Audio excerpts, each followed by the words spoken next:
about 15 minutes' time after taking a couple of days off. We are expecting Justin Trudeau to react to remarks this past hour by the leader of the official opposition, Andrew Scheer, ahead of a potential return of the House on Monday. Scheer says an accountability session needs to happen and that it can't happen just virtually. On accountability, Scheer is also defending his choice to fly his family from Regina to Ottawa on a government jet, and we can expect the Prime Minister to get similar questions about his decision to travel with his family to their home in Harrington Lake for part of the weekend. Some questions about whether that flies in the face of public health directives. We are also expecting him to talk a little bit more about personal procurement of personal protective equipment and to see what he makes of some of his ongoing discussions with the provinces. So let me bring in my colleagues, the host of Power and Politics, Vashi Kapellas, and the CBC's David Cochran from our Parliamentary Bureau. I do want to get to the announcement today. But let me start with the provinces and what may be the beginning of a little bit of pulling apart here at a time when we thought everybody was getting along pretty well. So Vashi, I'm going to go to you because this happened during your interview with the Premier of Alberta last night, where he was clearly expressing some frustration.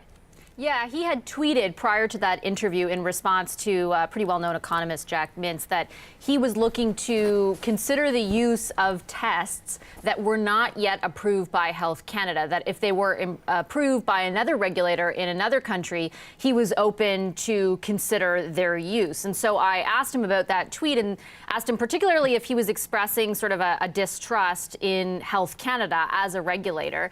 And that led to a series of responses in which he said basically that he was not expressing a mistrust in them, but that he felt they were playing catch up. And Dr. Tam had addressed the issue, the Chief Public Health Officer of Canada, earlier in the day following his tweet, saying that there were some concerns from Health Canada about the validity of such tests, that there has to be a vetting process in place, and that's why those were still working its way through the approval process. And Premier Kenney then went on to criticize Dr. Tam more specifically and actually accuse her of repeating talking points from the People's Republic of China when she earlier in, and this is something our colleague JP Tasker has reported on, when she and other public health officials earlier on in January and early February insisted that the evidence of human-to-human transmission of the virus was very low. So some very pointed words for Dr. Tam, for Health Canada, from Jason Kenney, raises a whole host of questions that I'm sure the Prime Minister will address to some degree. First of all, the jurisdictional issue. Can the provinces actually employ a test or use a test that has yet to be approved by the federal regulator? And also a more direct response, I guess, to the accusations that Premier Kenney is leveling where Dr. Tam is concerned and sort of her integrity in all of this. Very interested to see what the Prime Minister or Dr. Tam have to say about that. Yeah, I will say that just so people understand, you alluded to it, but Health Canada regulates the approval process of testing, medicine, other things that are needed, and the provinces don't. So they have to wait for Health Canada to sign off on that. Sometimes we have seen over the course of this pandemic that Canada will look to other agencies like the FDA or the CDC in the United States and say, okay, you've approved it. We can move a little faster because we know an ally. And Jason Kenney did allude to that, but there is no ability for a province to approve a medicine or a drug or a test or anything like that. So it does seem to me that he's trying to put some pressure on the federal government or Health Canada. I don't know if you got that impression when you were talking to him, Vashi. Yeah, and I think specifically where the testing is concerned, I imagine that he's talking about those serological tests, which the FDA has approved quicker than Health Canada. But Health Canada, like Dr. Tam had pointed out, does have specific concerns where the validity, the accuracy of those tests are concerned. So I think everyone understands the need for speed right now when it comes to any kind of treatment, any kind of test, any kind of vaccine.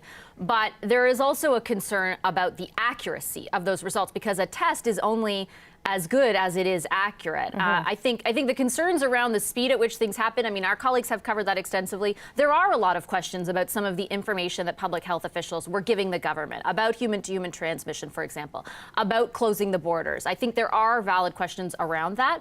But where Dr. Tam and specifically these tests are concerned, clearly Health Canada has some issues with the validity of them. They're trying to vet them before they approve them. So the whole jurisdictional part of this and whether the province can actually do that, I think, are definitely worth follow-up. Okay, thank you for that, Vashi. David, I'll go over to you as we wait for the Prime Minister to emerge there from his home. He's back at Rideau Cottage after a couple days with his family. What are you hearing about what to expect from him today? Yeah, we're going to get an update on what's happening with procurement. Speaking of tests, he's going to highlight the Spartan Bioscience rapid tests that have been developed right here in Ottawa, got Health Canada approval, and are part of the domestic supply chain ramp up to try to make Canada as self-sufficient as possible in the world of medical supplies. And also an update on some of the deliveries they've been getting. We know that a cargo jet plane touched down in Hamilton on Saturday, delivering the latest round of supplies that they were able to bring back from China. And there's Air Canada flights scheduled to make return trips into Shanghai, where the government is building a stockpile in a warehouse there, relying on some local transportation contractors, diplomatic staff, and some management consultants they've hired to try to build a supply network in China to cut through all of the chaos. So an update on what has happened there, and also some explanation on the widening of the ability for businesses and individuals to qualify for the various aid programs that have been rolled out, the CERB, the CEBA, the Canadian Emergency Business Accounts, and the emergency relief benefits. This has started out, the criteria to qualify for this has just been widening each and every day. It seems as a new round of complaints come up, a new round of criteria are put in place to make sure that people can qualify for money and support. So they're going to talk about the widening of the broader things. And what I understand, Rosie, is we're going to get a little bit of sort of a menu or a table of contents from the Prime Minister today. Here's where we are in procurement, here's what we're doing on the global benefits, and very soon here's where we're going to go with the sector-specific packages that we have been working on. The oil patch in particular, airlines, hospitality, restaurant, tourism sectors, all looking for specific help tailored to their impact, which goes above and beyond the more broad impact that everybody is kind of feeling. The hope is to try to start rolling those out maybe by the end of this week or into early next week, but the priority has been to do the global ones as broadly as they can before they move on to sector-specific plans. Okay, great. I will come back to both of you in just a moment, but one of the things, of course, we've been hearing over the course of the past number of days is the number of deaths that have occurred in long-term care homes. It has obviously raised deep concerns. Dr. Tam saying yesterday that half of the more than 800 deaths in this country are connected to nursing homes or long-term care centers. And of course, that is felt extremely acutely in Dorval, Quebec, where 31 people have died at the Maison Héron residence. Health workers called in to help there, and they described the deplorable conditions. Police, the coroner's office, all now investigating. Peter Whelan's mother and father were both living at that home. He lost his father to COVID-19 complications a week ago. His mother is still in hospital with mild symptoms. Peter Whelan joins me from Montreal. I'm not sure we've got a shot of you yet, Peter, but we'll punch you up when we have you. So first of all, Peter, my condolences about your father. Thank you. How are you doing? We're doing pretty well, actually, because my mother is out of Heron. She's in hospital. She's being well taken care of. They think she has COVID-19, but it seems to be a relatively mild case. So we're very hopeful that she's going to be recovering quickly and that we're going to be able to give her a hug in person very soon. So tell me, what was the experience like for your parents at the long-term care center? My parents had been there together for about 2 years. We moved my father out a couple of weeks ago because of problems with the care and also the price that they wanted to charge for his care. We moved him into another public seniors facility that unfortunately was also a hotbed of COVID cases, and so my father died on the 4th of COVID-19 related complications. So we went from that, the frying pan into the fire in a certain sense, because then we started following the care of my mother, and we were worried about what was going on at Heron. And then we heard, about the problems with care, and we got my mother out, and then we heard the next day that 31 people had died in a period of about 26 days there. And what were the problems of care? I mean, we've all heard some of the stories now, fairly graphic stories, but what were some of the problems of care that you observed with your parents? Well, take my father, for example. He had been in and out of hospital from November, December, and January. He'd spent about 9 weeks in hospital. When he was brought back to Heron, there were some problems with his care because he had gone from somebody who looked, pretty hale and hearty for an 85-year-old to someone who couldn't get himself out of bed and couldn't feed himself. So the care that he required had gone up, and they wanted to increase the price from $40,000 to $60,000 a year so that they could take care of him. But they weren't taking very good care of him. When he came back from hospital the first time, he had some minor bed wounds, and they got significantly worse while he was at Heron for the short 3 or 4 week period before he was sent back to hospital. When he came back from the hospital, there was instructions on how to treat his bed sores. He had needed to be moved every 2 hours. There was even a chart on the wall of when to move Mr. Whelan every 2 hours, and they assured us that that would happen.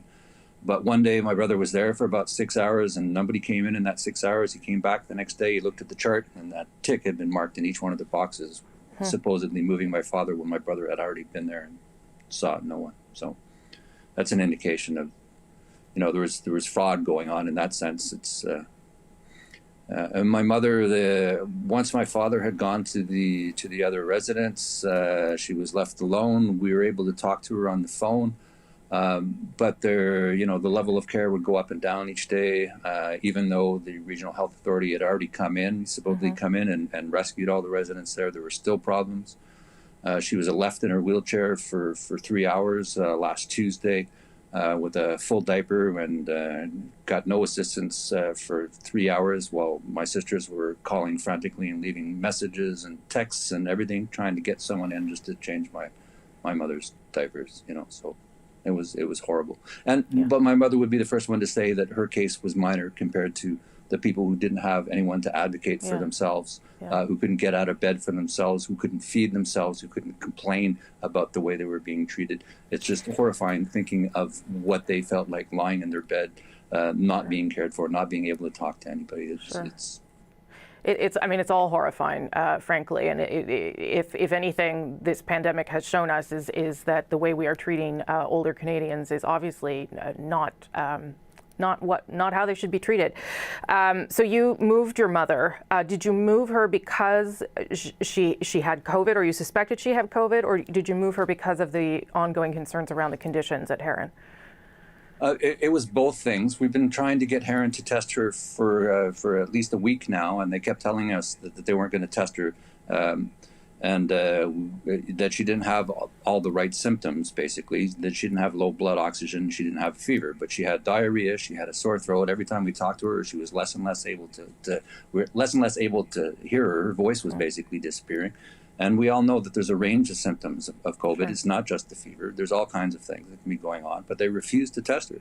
So, that was a huge thing right there. We're going to get her tested. We got her to the hospital, and then she was attested immediately. And they're pretty sure that she does have COVID. But she wasn't getting care, and they weren't addressing our concerns at all. So what happens when she gets out of hospital? Presumably, as you say, her symptoms are not too severe. We would hope that she would get out okay. Where will she go after that? Have you thought about that? Yeah, we'd actually been planning on moving both my father and my mother before the whole coronavirus quarantine situation came up. So my mother is going to be going to Ottawa eventually, once they open up their homes there, the public homes there. We're already on a waiting list for that. My sister lives in Ottawa. My sister, who is has my mother's primary power of attorney, will be taking care of her. So she's not going back to Heron, that's for sure. No, Peter, I'm just waiting for the Prime Minister. He'll be out in about a minute. But what would you say to government officials, provincial or federal, about long-term care centres after this experience with your parents, and what could be needed to help them? I think the big mistake at the beginning was to stop family members from being able to go into these institutions. The metaphor I keep using is that we tried to protect them from the lion by putting them in a cage, and we didn't realize the lion was already in the cage, and then nobody who could help them was allowed to get in. The family members who were struggling, who would love to spend all day with their loved ones, taking care of their needs, were not allowed into the building. So you lost a huge resource when you shut those buildings down, and then you created this new workload for the workers who remained, who never had to do all of these other things before because the families would take care of them. Suddenly their workload exploded. Meanwhile, they're all getting sick and they're being told they have to go home, quarantine when they get infected.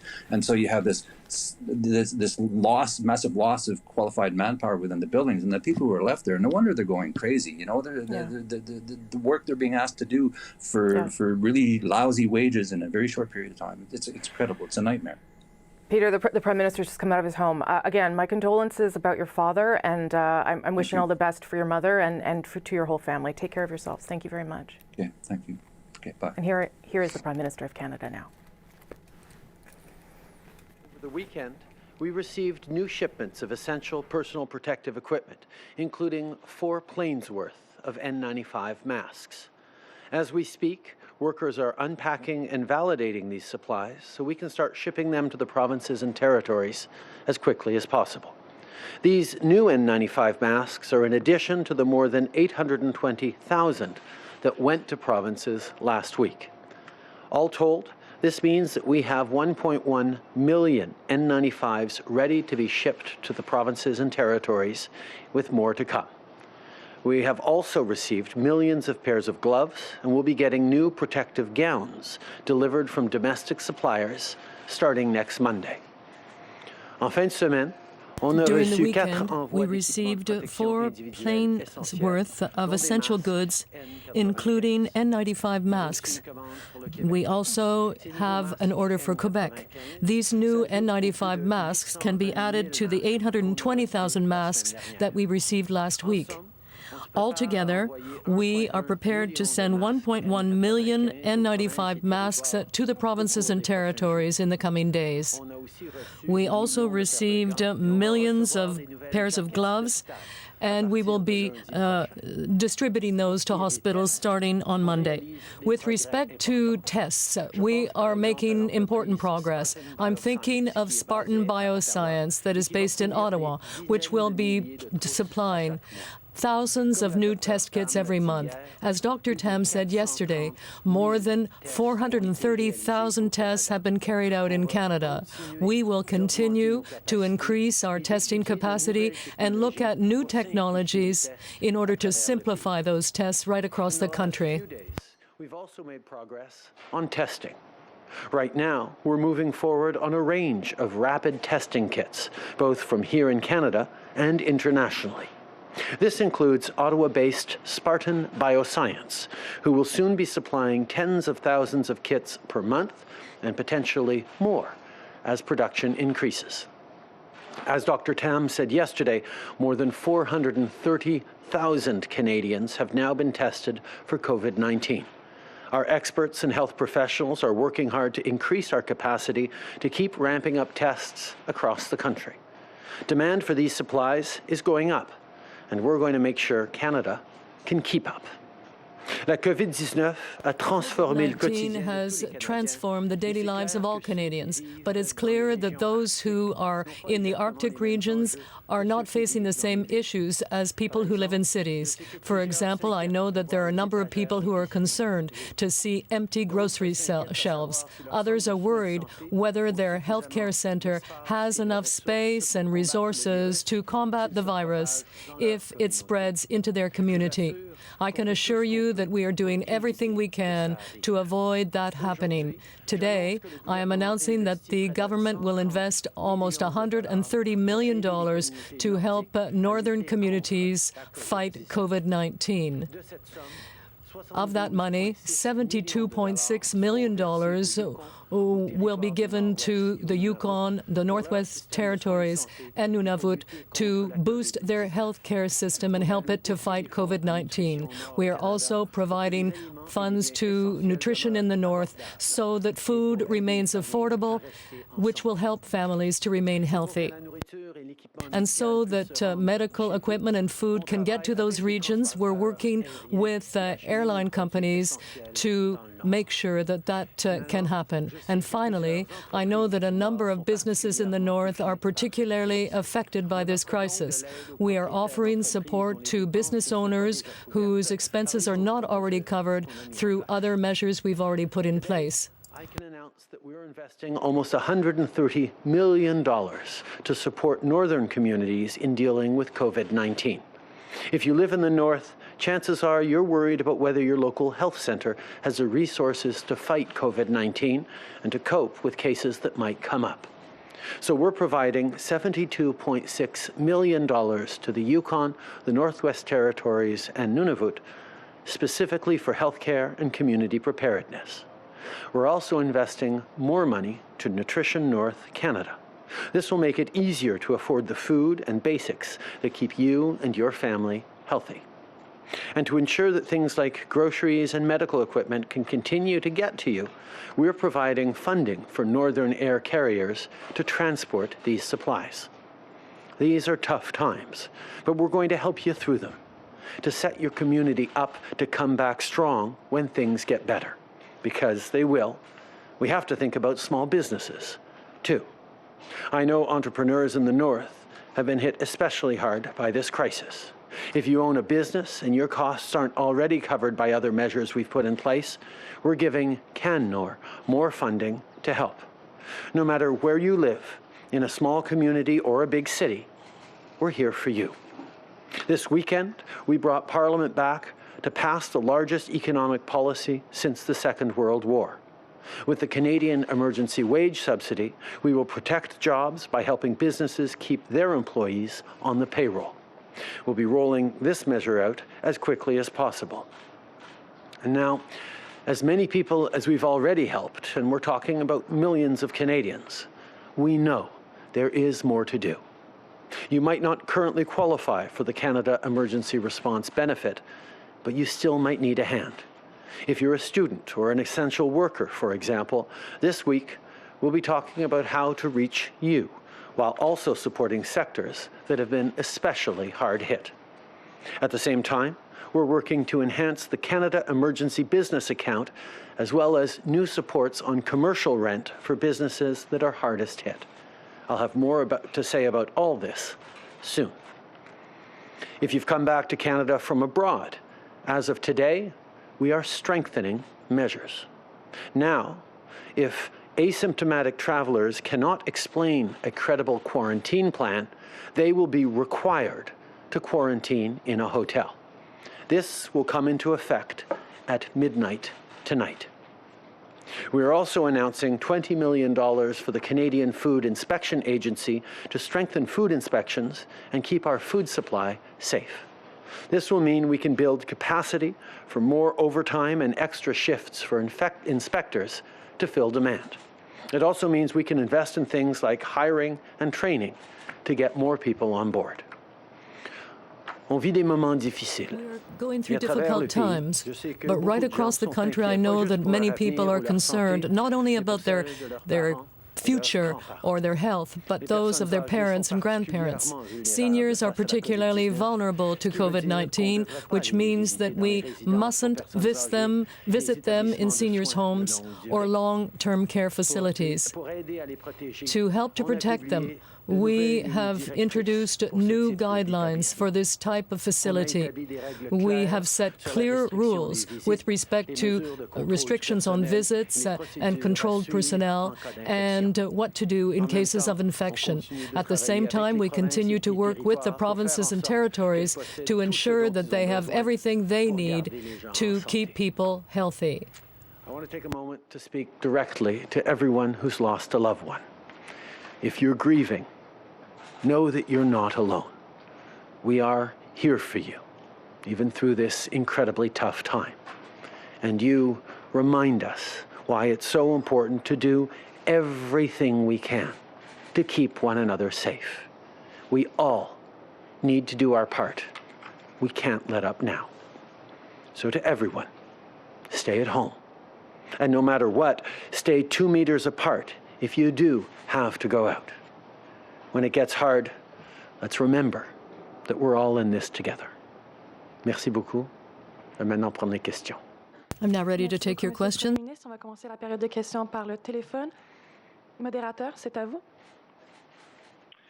Thank you. Merci.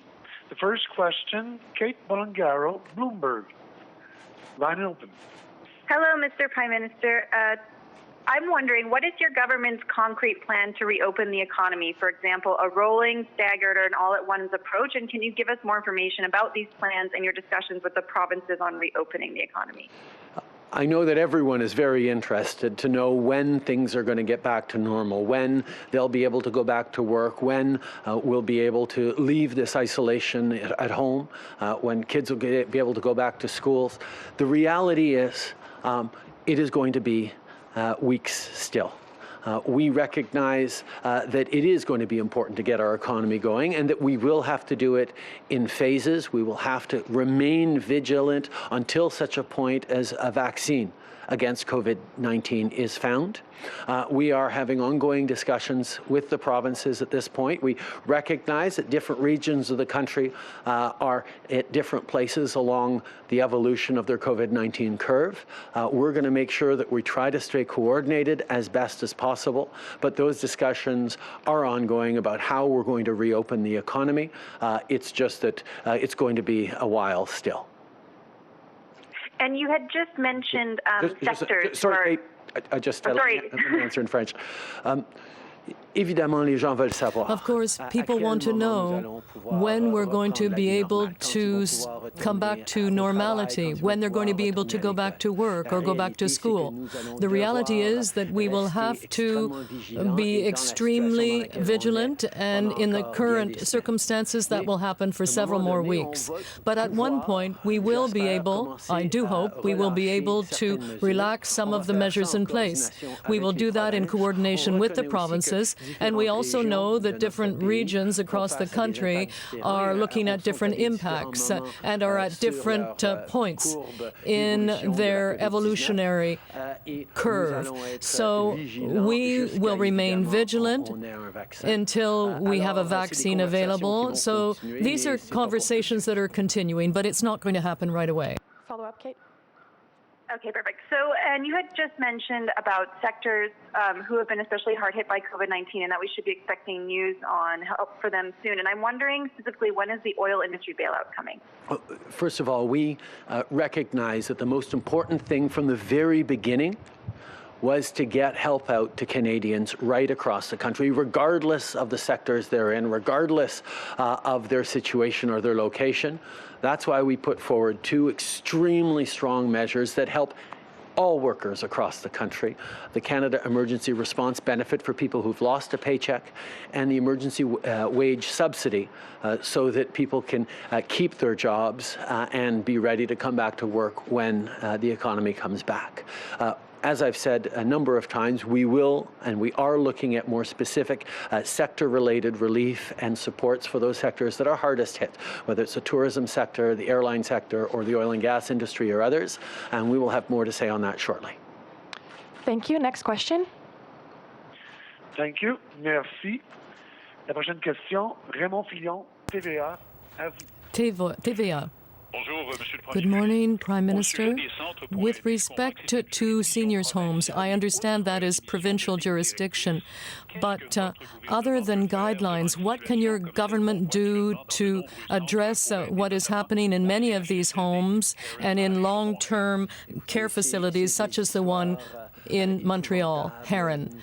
Well, this is a terrible situation, and we want to express our deepest sympathies to the families who have been affected, not only there, but right across the country by these deaths in these facilities. And that's why we are saying again that people must follow public health guidelines and stay home and keep a proper distance in order to slow the spread of COVID-19. As you say, seniors' homes and long-term care facilities are within provincial jurisdiction. We have issued recommendations about this, and we will continue to work with the provinces to ensure that we're doing what we can to help them and to keep our seniors safe.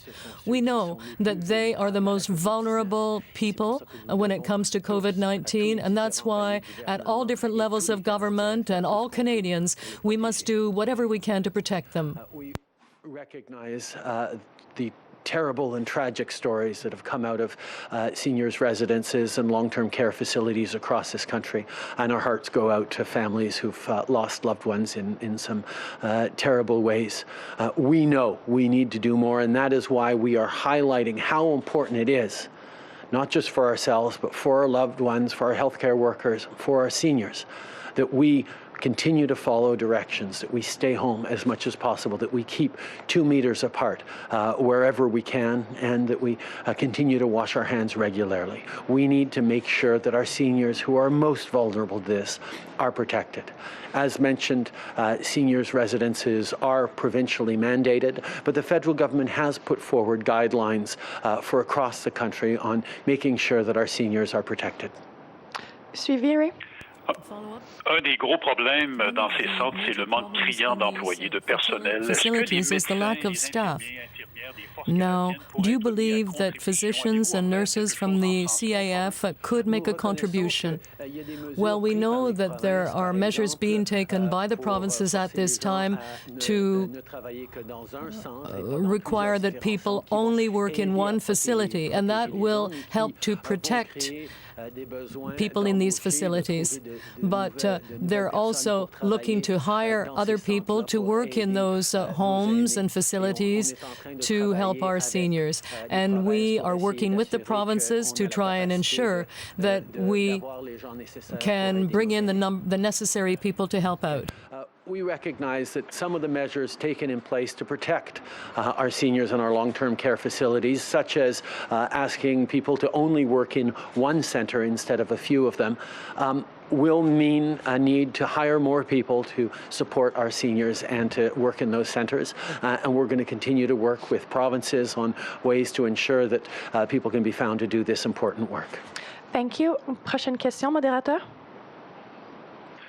Thank you. Merci. Prochaine question, Hélène Buzetti, Le Devoir. Le Devoir. Yes, good morning, Mr. Trudeau. I'd like to come back to your stay at your secondary residence at Harrington Lake. For many weeks, the authorities have been saying not to go to cottages, and there are even border controls in place between Ottawa and Gatineau.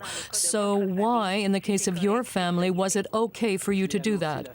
I announced last week that after 3 weeks of working here and my family being at Harrington Lake, that I would spend Easter with them, and that's what I did. But we continue to follow all the authorities' recommendations. As I mentioned last week in my presentation, after 3 weeks of my family living up at Harrington and me working here, I went to join them for Easter. We continue to follow all the instructions from public health authorities. Merci. Question de suivi, Hélène. Mais oui, avez-vous eu une Yes, indication? but were you told that it was okay? Because this is the question that people are asking themselves on social media. Why was it okay for you? Why was it okay for you to go and see your family at the cottage? Well, my family has been living there for 3 weeks. That's where my wife and my children are at this time. And as I announced last week, I went to spend Easter with them. La dernière question au téléphone, modérateur. Thank you. Merci. Next question, Alex Ballingal, Toronto Star. Line is open. Morning, Prime Minister. You mentioned in your introduction that people traveling to Canada will need a credible quarantine plan. Can you expand on what the government's definition of a credible plan will be? Who will assess that, and where will that be applied at the land border as well as at airports? The order that goes in tonight is a strengthening of the Quarantine Act orders to give authorities the ability, upon evaluation of the person entering Canada's plan to self-quarantine. If it is inadequate, they will be required to quarantine in a hotel. Examples of things that could be inadequate, for example, if their plan is to go stay in a place where there are many elderly family members at risk of COVID-19, or whether they don't have a set destination if they've been outside of the country for many years, we now have the authority to require them to self-isolate for 2 weeks in a quarantine location like a hotel. On follow-up? Okay. Yeah, I noticed in the daily updates from public health, there's been incomplete information sort of stubbornly over a period of time, with case report forms on only 62% of our cases, hospitalization data for less than half. Why is this such an incomplete picture, and are you concerned that having an incomplete picture will affect or make it more difficult to allocate resources across the country? I want to once again thank the provinces for being tremendously active on improving the quality of the data that they send us in Ottawa. There were significant gaps in the beginning, but I can highlight that almost all provinces have done a much better job in sharing their data with Canadians in their provinces, but also with the federal government, that is allowing us to have a much more complete picture. We continue to improve on data collection and collation every single day, but that is something that, as you highlight, is a really important way to ensure that we're doing the right things at the right point to keep Canadians safe. Prime Minister Michael Couture with Global National. I wanted to ask you, Alberta's Energy Minister has said that she's expecting a federal relief package for Canada's oil and gas sector between $20 and $30 billion, and she's expecting it later this week. Can you confirm those details first, and can you say if the federal government will be taking equity stakes in Canadian firms? When we have issues to announce on sectoral supports, we will be making those announcements. So then, as a follow-up, some workers in the oil patch worry that key Canadian companies will be vulnerable to foreign takeovers or will decide to relocate head offices to other jurisdictions. Should your government forbid foreign takeovers in the energy sector or relocations for at least this period of time?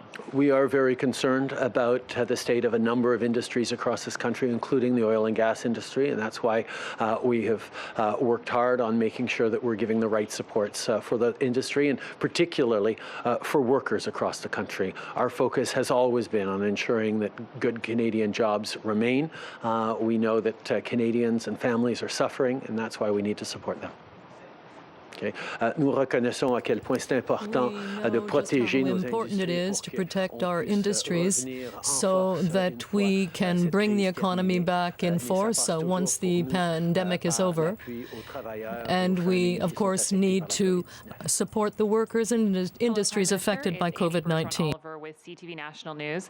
You said that you're going to have more news about essential workers and the CERB in the coming week, but employees at long-term care facilities are already leaving their jobs. You brought Parliament back and you passed the wage subsidy this weekend, but there was no specific help included for the long-term care industry. What specifically is your government going to do now to keep long-term care facilities properly staffed so that the new guidelines your government implemented this weekend can be followed? We are in conversation with the provinces right now on moving forward on a model of increasing support for long-term care workers and other workers in essential industries, like Quebec has done, to ensure that people are motivated and encouraged financially, as well as because it's something that they believe in deeply, to continue caring for our most vulnerable. We recognize that Quebec, for example, has taken concrete steps to encourage and compensate those people who work in essential jobs, such as in our seniors' homes, because they are so important at this point in time, and we are in discussion with the provinces to ensure that that can happen across the country. Some security experts are saying that Canada's intelligence network was not prepared for the pandemic, and that instead of being able to rely on our own Canadian intelligence, we were dependent on our American allies as well as the Five Eyes network. When specifically and exactly did Canadian intelligence tell you about the possibility of a pandemic, and when did you hear that information from our allies? We had meetings of the incident response group as of late January to talk about the COVID-19 potential threat. We were well coordinated with our Five Eyes allies and other intelligence services around the world, and being aware of this potential challenge on the horizon, and we're dealing with it as of the end of January. We had meetings with intelligence and security officials in January, and we discussed our concerns at that time about the coronavirus. And this is something that we continue to follow starting then, in concert with our allies in the Five Eyes group and other allies around the globe. Christian Noël, Radio-Canada. You spoke earlier of a gradual return of the economy, a phased-in return. What would that look like in Canada for people and also at the border with the United States? Now, I understand that people want to know when we're going to be able to return to our normal economic activities that are currently at a standstill. But I must emphasize the fact that we must remain in this phase for some time to come. We are not on the other side of the curve at this point. We're not through this first wave of COVID-19, and therefore we have to stay the course until science and experts tell us that we can start to relax some of those measures. Now, there will be some industries or some economic sectors where people will be able to return to work more safely. And that's the kind of thing we'll be talking about with the provinces in the coming weeks. Now, in terms of the United States, we are still in discussion with the Americans on a coordinated approach, but certainly the travel restrictions will remain in place for many weeks. We recognize that people are eager to know when we'll get into the next phase and be able to loosen some of the restrictions on work, on school. We will be looking at that very carefully with the provinces in different ways across the country to make sure that where we start work up again in the weeks where we're allowed to do that, because right now we are still very much in this phase and will need to remain in this phase for a good while still. But as we start to open up, we will be strategic and vigilant about what we are able to do in a very gradual way.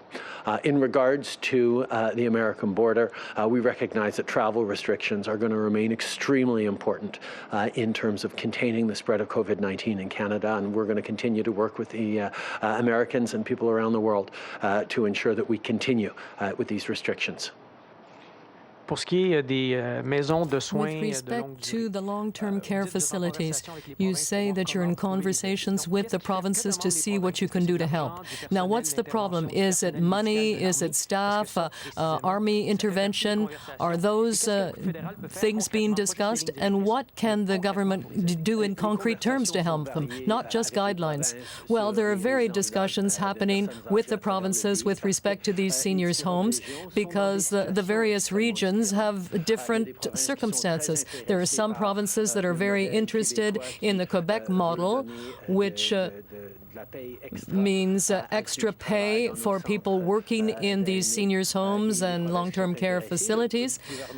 Some are interested in that, and perhaps the federal government could participate by giving them money to hire people. There are other proposals from other provinces that we're also looking at, but we know that it's very important to be there for our seniors, and as far as I know, there has not been any official request to bring in the Army. We've been looking at different ways of ensuring that our long-term care facilities and our seniors' residences have the support that they actually need, have the workforce that they need to take care of our seniors. There are a number of provinces looking at the model put forward by Quebec that involves a salary top-up for people working in these essential jobs.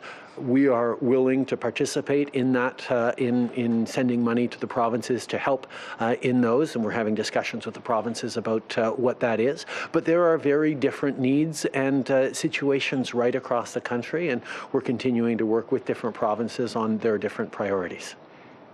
Prime Minister Tom Perry with the CBC News. Premier Jason Kenney says that federal bureaucracy is standing in the way of approving tests and drugs to use against COVID-19. He's directed his officials to consider using medications that have been approved by Europe or the U.S. Health officials. Health Canada is the regulator of these approvals here in Canada, so what would the consequence of a province attempting to do this be, given it doesn't have that jurisdiction? We are in an unprecedented crisis, and that creates a significant level of anxiety. So I understand that people can get anxious and impatient about things, but as a government, we are going to remain grounded in science. We are going to remain grounded in our experts who are doing an excellent job in ensuring that Canadians are kept safe and healthy. Okay. I know that in an unprecedented situation like this, people may be anxious and impatient. But we are going to remain focused on scientific recommendations and the advice of our experts in terms of what we should be doing to help Canadians and keep them healthy and safe. He also spoke yesterday about Dr. Theresa Tam, and he said he believes she's qualified to be Canada's Chief Public Health Officer, but he also said that in January she was repeating talking points out of the People's Republic of China about there being no evidence of human-to-human transmission. What's your response to that? And do you think comments like this run the risk of undermining the credibility of Canada's public health officials? I think Canadians have demonstrated that they have a tremendous level of trust and confidence in our public health officials and in our medical system. And we are going to continue to work with top medical officials like Dr. Theresa Tam to make sure that we're doing everything we need to do and have done every step of the way to keep Canadians safe. Les Canadiens ont raison d'avoir confiance. Canadians are right to have confidence in our public health authorities and our medical experts because they are there to help us and protect us. We will continue to work with all our public health experts to ensure the health and safety of all Canadians, including, of course, the wonderful Dr. Tam. Merci tout le monde.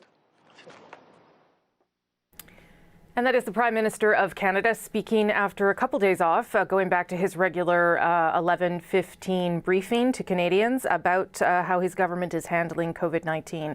Actually, lots of news in there, so let's dig into some of it with both Vashi Kapelis and David Cochrane.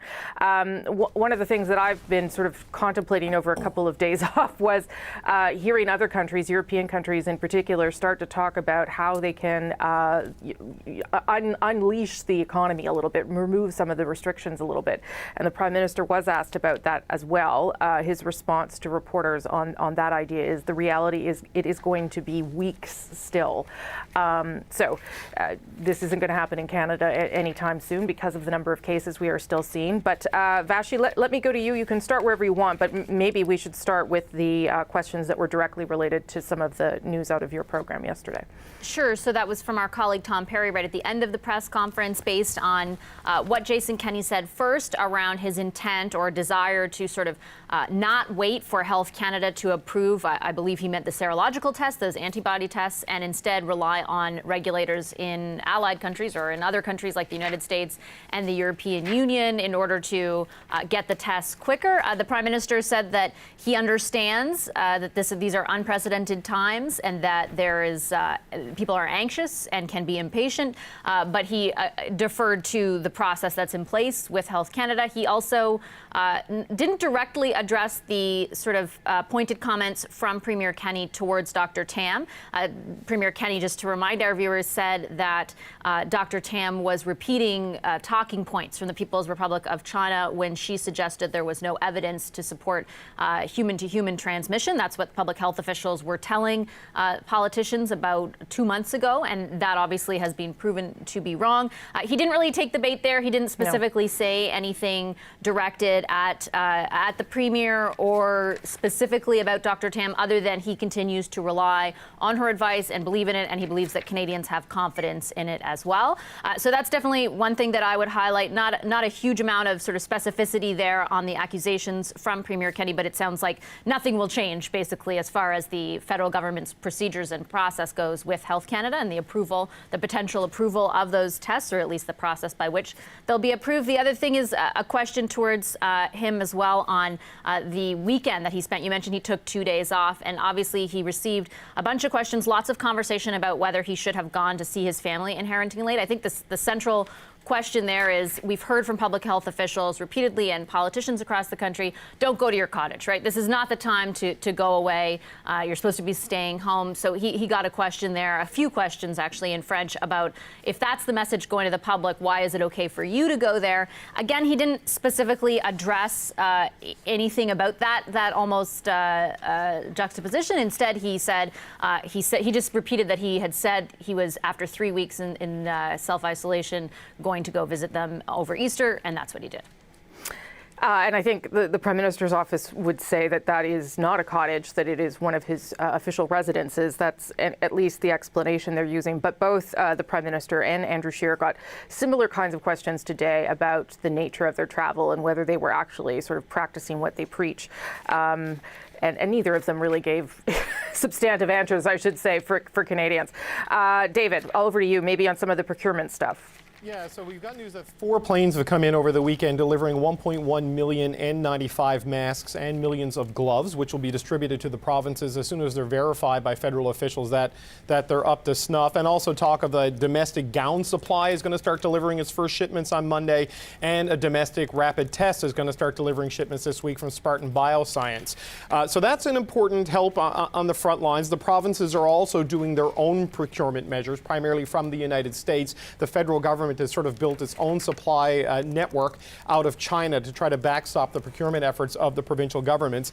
But, you know, we're talking about opening up. Just look at these measures. You know, they brought in a bunch more medical supplies. There's $130 million specifically for northern communities to ramp up their health systems, to get nutritious food into the north, and to help subsidize northern businesses. There's a promise of rent support coming for businesses, which is a big demand for the small business sector in particular, going back through all of this, and support for students and specific sectors, and a mandatory quarantine requirement coming into place at midnight tonight for people returning to the country who don't have a credible quarantine plan. They're going to be forced to quarantine in a hotel. These are hunker down measures. These are not open up measures. If you look at what everybody is doing, there is some talk of, look, if it stays this way in certain places, maybe we can open up. The national effort right now is still on hunkering down, supporting people financially as much as they can, and building capacity in domestic PPE supply while buying what they can on the market to make sure the healthcare system doesn't get overwhelmed as we move closer and closer to the peak of this epidemic, particularly here in central Canada, in Ontario and Quebec. So if you look at what these measures tell us rather than what the politicians tell us, Canada's nowhere close to being open for a business. This is still keep everybody whole and keep everybody safe.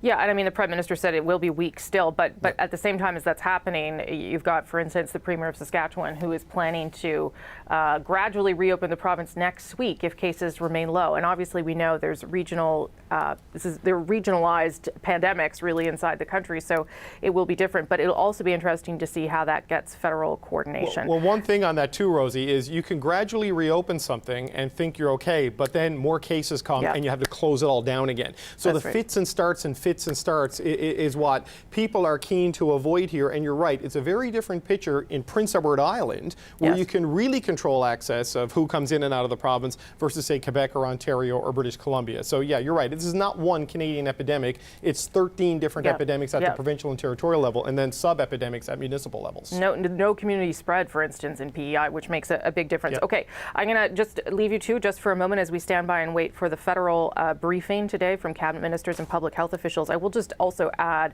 that the Prime Minister was, of course, asked about the long-term care centre situation in this country. It is a provincial jurisdiction, so it's quite limited in terms of what the federal government can do beyond the guidelines they've issued. But he says that there are conversations with provinces, particularly to see if they can increase benefits and salary for some of those workers who probably don't get paid enough to do the work they're doing. But before we get to the top of the clock and more information from our officials, the National's Adrian Arsenault got some rare access inside a hospital for a behind-the-scenes look at the battle against COVID-19. It's Toronto's Humber River Hospital in one of North America's most advanced for infectious diseases. Adrian's story revealed how healthcare workers there are struggling to save lives, the emotional battles they're going through. It was gripping television. If you have not seen it, it is up on the National's YouTube page, so go look for it. But one of the people that was in that story was Dr. Tasleem Nimji, and she was on the National last night. She is an emergency room doctor at Humber River Hospital, and she joins me now. Thank you for making the time again for CBC, Dr. Nimji. Appreciate it. My pleasure. It was very difficult to watch the piece that Adrian did. I don't know how you felt watching it yourself, but it was very, very raw. So I wanted your assessment of, is there anything else that you need inside the hospital to make your job easier? Because that's what it seemed to me, that it was extremely, your job is difficult on a good day, but made so much more complicated by the pandemic. I mean, certainly that's true. I think when we agreed to do this piece, we really wanted to be able to give the public a sight line into what's happening on the inside of hospitals. And I think that this piece allowed for that to happen, and really just to put some human faces on this story, not just our faces, the faces of the healthcare workers, but of those that are suffering, and of the families at home that can't reach their loved ones inside the hospital. And so that's really what we wanted to get across. And certainly, I know I was a part of that story, but there are so many people like me, and it takes a village, and we're all doing our best. Obviously, one of the things that struck, I'm sure everybody that watched it, was the situation with PPE and how controlled it is in terms of getting it to doctors and nurses. If the hospital knew that there was a more reliable stockpile, the Prime Minister just minutes ago said there's tons more coming in terms of masks and gloves, but if you knew there was a more reliable stockpile, would that be more reassuring for you and your colleagues? Oh yeah, there's no doubt about it. I think that the level of commitment here is extraordinarily high, and the anxiety that comes from potential of getting yourself sick is really sort of decreased or alleviated when you have the right equipment, and that's the PPE that we require. And certainly we all understand and appreciate why we're doing things so carefully here, because we know that we need the PPE to last, right? Because we're really in this for the long haul. But hearing that we have more N95s coming our way, and we've just been able to secure surgical masks as well, and we're working on a strategy for gowns, that makes a huge difference. There were some patients in the story last night, and we didn't know the outcome for all of the patients, but give me a sense of how it is to treat people with COVID-19 versus, someone that just has a regular, an illness that you know better, for instance. Yeah, so I mean, certainly there's a lot of uncertainty for that individual, for that patient, and you have a lot of empathy and compassion for that. I think also for the fact that they're alone and feeling a lot of loneliness and anxiety with that. And then for you as a person, as an individual, as a healthcare worker going in and out of that room, needing to make sure that you are meticulous about your PPE when you go in and out of that room so that you don't contaminate yourself, and trying to do more things with each entry, so you're decreasing the number of times you have to go in and out of a room if this is a particularly high risk case that you're dealing with. So those are things that we wouldn't normally have to worry about on a regular day. Yeah. How do you, when you're under such pressure, you're exhausted, how do you get your mind trained to do that so that you don't, slip up at one moment or touch your face or make one of those medical, give us a sense of how you train your mind. Yeah, I think everybody is a little bit different, but certainly what we can all say we share is that we depend on our team. So anytime that you're going in to do a high-risk procedure, you have somebody spotting, you have somebody watching to make sure you're doing things right, making sure that you're taking off your PPE in such a way that you don't contaminate yourself. So we're really working hard to help each other. And when we've had a tough case or when we're feeling particularly low on fuel, so to speak, we prop each other up and we remind each other why we're doing this. And it's that togetherness This is about the community coming together. This isn't about the individual, right? And that's true on the inside or the outside of the hospital. The Prime Minister was asked today about when some of these restrictions will be relaxed and the economy can start moving again. He says it will be weeks still. What would you say to Canadians who are maybe feeling a bit antsy and would very much like to know when this will be over? Yeah, I can completely empathize and understand that, yeah, you want your normalcy back. We all do. But until we have decent serologic testing where we get an idea of how much of our population has actually been affected and has some reasonable immunity, it's very hard to start opening things up again, because you really do run the risk of looking like a New York or Northern Italy, which we don't want to do. We've done, I think our public health officials and our leaders have done a great job of really mitigating the risks as much as we can. And we need to continue doing that until we have some good data that allows us to say we can start confidently opening things up again and safely. Okay, Dr. Taslim Nimji, thank you again for sharing all your time with CBC, for coming on the show today. And our thanks to everybody in your hospital, too, for all the good work you're doing. Stay healthy. Thank you very much. Thank you. Thanks. Thanks. And if you haven't seen, again, that piece with Dr. Nimji, you should check it out on CBC.ca, the National's website. Really striking take inside the hospital as we stand by and wait for our regular update from federal officials and public health officials who will give us a sense of cases of the pandemic in this country as of today. You can continue watching on CBC News Network and CBC.ca. I'm Rosemary Barton.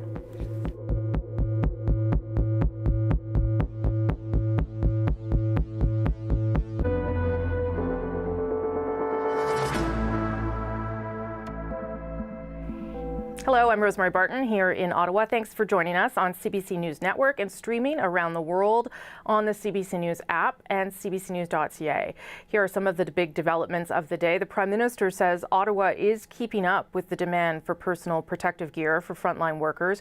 He says the government has now secured millions of much-needed masks, gowns and gloves, with more to come. In his daily address after a couple days off, Justin Trudeau said more needs to be done to protect the elderly in long-term care homes during the pandemic. And he also announced a strengthening of the Quarantine Act for those entering the country from abroad. We'll have all the details shortly, but let's start with the Prime Minister. At his regular briefing last hour, he did discuss more PPE for healthcare workers, and that includes more than 1 million N95 masks, those critical masks, millions of gloves. He also addressed concerns about returning travelers and the restrictions at Canada's border with the United States. We are strengthening measures. Now, if asymptomatic travelers cannot explain a credible quarantine plan, they will be required to quarantine in a hotel. This will come into effect at midnight tonight. We are also announcing $20 million for the Canadian Food Inspection Agency to strengthen food inspections and keep our food supply safe. In regards to the American border, we recognize that travel restrictions are going to remain extremely important in terms of containing the spread of COVID-19 in Canada, and we're going to continue to work with the Americans and people around the world to ensure that we continue with these restrictions. All right, my colleagues, Power and Politics host Vashi Kapelis and the CBC's David Cochran are here as we wait for our federal briefing. Let's just touch on some of the things that I'm not sure we got to in the last hour, particularly the return of Parliament. It is supposed to return on Monday if they cannot get agreement to continue suspending the sittings, and it does not seem like that agreement is going to be easily reached, Vashi. Again, Andrew Scheer today saying that he wants an opportunity for real accountability, and he believes that has to happen in some sort of in-person form. Yeah, and this was, Rosie, originally attached to the Conservatives' support of the wage subsidy program. They had at least aimed to have the two intertwined, but then backed down last weekend and instead decided to support, with some additional changes that they had suggested, the legislation and separate this issue. But you're absolutely right. They continue to bring it up, and they want more accountability, and they want it done in person for now. The House of Commons and the Speaker's office is currently studying the possibility of a virtual parliament and how that may work, but that is a number of weeks off, the potential implementation of that. And the Conservatives have said so far that they're willing to look at the possibility of those virtual sittings, but they want that done in conjunction with something in person. The government has argued that it would be it would not be inclusive to only have those sittings happen in person, because it can only involve a smaller number of fewer MPs, basically, and most of them would have to be from this area. So they would be concentrated in areas in central Canada. There are provinces, for example, let's think about Quebec or in Atlantic Canada, where you can't even leave the province right now. And if you come back, you have to be in self-isolation. So that prevents another sort of impediment to fulfilling that in-person sitting and having full regional representation, which is definitely a consideration. The Conservatives insist, though, that accountability is necessary right now, that there are a number of decisions they want to be able to scrutinize and of the governments, and they also want to have more say when it comes to measures like the one that was passed this weekend around the wage subsidy or expanding the CERB, a whole host of things that they would like more input on and more ability to scrutinize the government on. Yeah, I mean, I think more accountability, and I think all of that makes sense. I think those are legitimate concerns, but it seems odd, David, I'll get you to weigh in here. It seems odd that the rest of the world is able to adapt to putting things online and being able to do their jobs differently, and yet Parliament seems stuck in some sort of, I don't know what era, and can't seem to wrap its head around the idea that, maybe we could set up a Zoom and we could do it that way. I mean, surely there's a solution to this that doesn't involve flying 338 people to Ottawa who shouldn't be coming to Ottawa, frankly. Yeah, there is the bedrock principle that I think everybody in the country agrees with of the importance of parliamentary democracy and accountability and direct accountability for the government with the opposition, particularly in a minority parliament. But then there is the absolute health risk of putting a lot of people in a tiny space. So I don't know if you would have a parliamentary sitting that goes along the lines of what we've seen with these special sittings of like 30 to 35 people in the room, all spaced out. But as Vashi says, that becomes a challenge with regional representation, as it's very difficult for any of the Atlantic MPs in particular to get there because of the mandatory self-isolation orders that exist in those provinces. And correct me if I'm wrong, because I do not know the details of what is happening in every single province, but some of the provincial legislatures have agreed to suspend without a great clamoring to bring those back.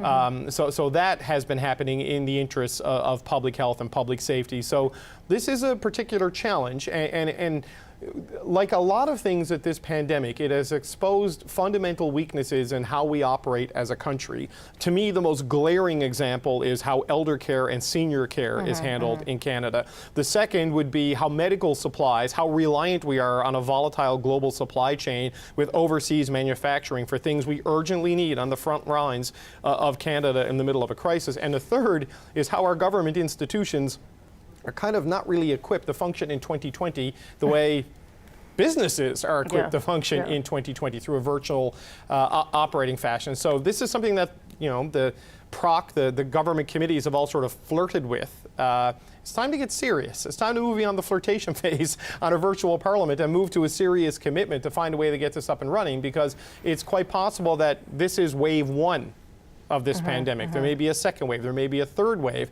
which will require the suspension of normal parliamentary procedures, and we need to find a way to function in that.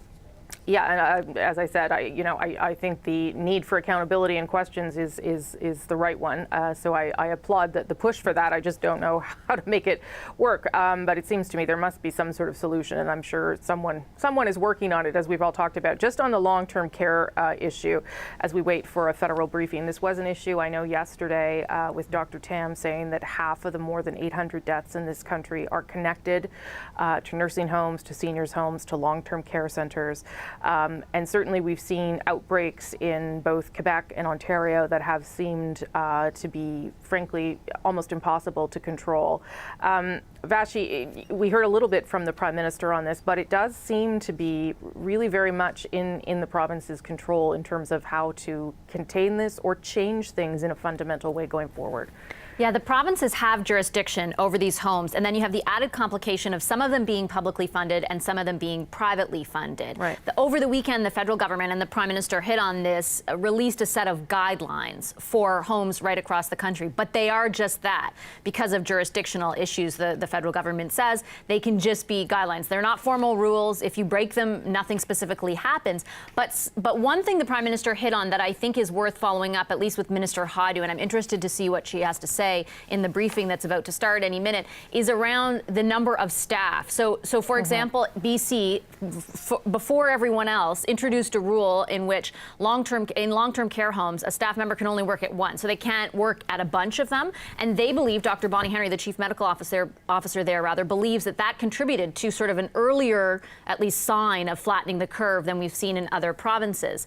We haven't seen that everywhere. Certain provinces are saying, okay, now we're going to get on that, but not every province has. And so it's interesting that the Prime Minister would say that he hit on it and he said he thought it was a good idea.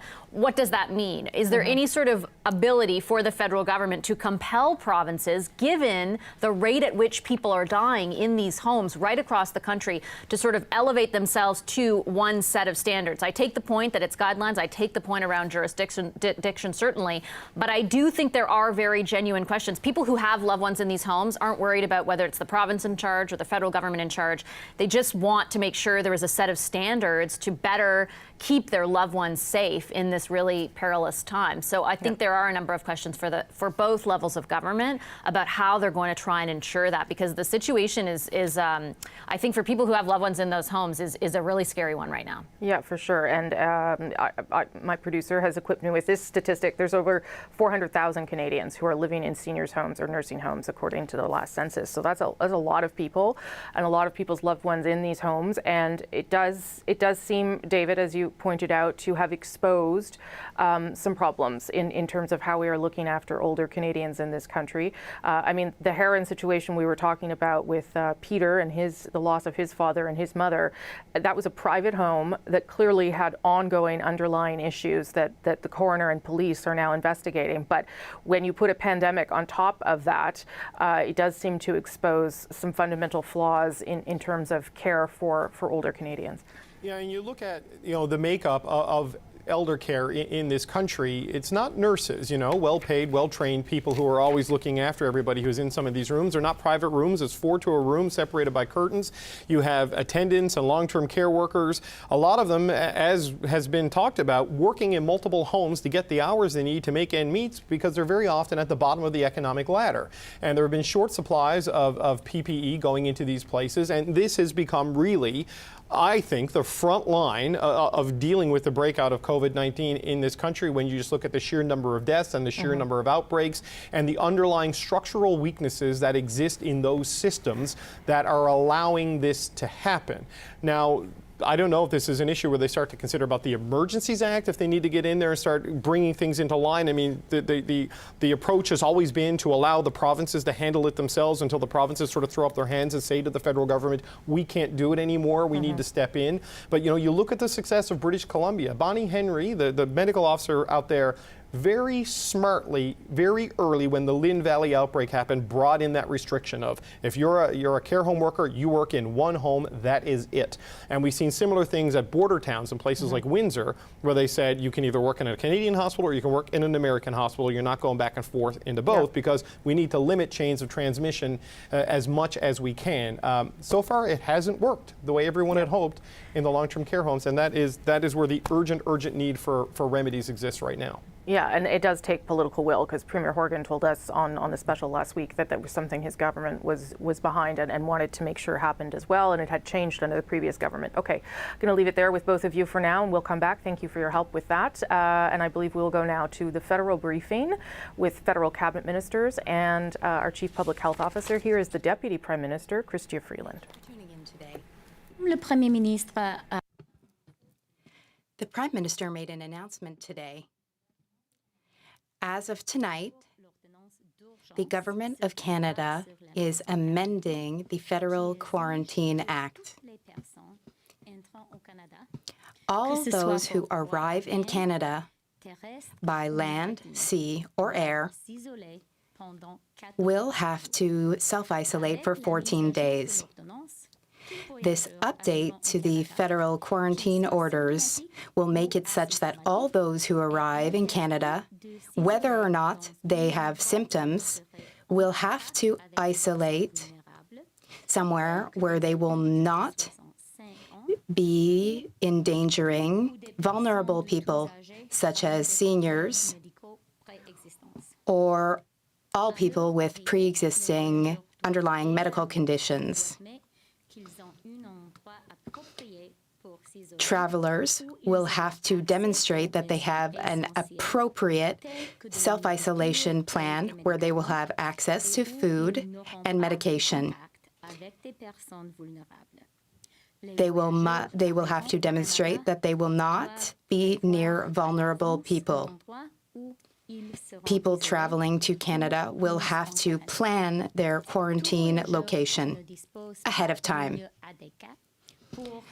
And all those who do not have an appropriate self-isolation or quarantine plan will have to self-isolate in a location selected by the Chief Public Health Officer of Canada. This could be, for instance, a hotel. This is an additional step that Canada is taking to protect the health of all Canadians. The Prime Minister announced this morning, as of tonight at midnight, the Government of Canada is updating the emergency order under the Quarantine Act that requires all persons entering Canada, whether by land, air, or sea, to isolate or quarantine for 14 days. With the updated order, any traveler arriving in Canada, whether they are symptomatic or asymptomatic, is forbidden to isolate in a place where they would be in contact with people who are vulnerable, such as adults of 65 years of age or older, and people of all ages with pre-existing medical conditions. Upon arrival, travelers will also need to confirm that they have a suitable place to isolate, where they will have access to basic necessities, such as food and medicine, and will not come into contact with vulnerable people. Travelers arriving into Canada need to make plans in advance for where they will isolate or quarantine. Any traveler who does not have an adequate place in which to isolate or quarantine themselves must go to a place designated by the Chief Public Health Officer of Canada. This includes, for example, a hotel. These mandatory new measures are an additional layer in Canada's actions to protect the health of all Canadians. This follows conversations with many provinces and the new measures we announced together with British Columbia last week. The measures, which include a new legal requirement to provide a self-isolation plan, support provincial health officers' travel orders, and reinforce the federal emergency order under the Quarantine Act, requiring people entering Canada to self-isolate for 14 days.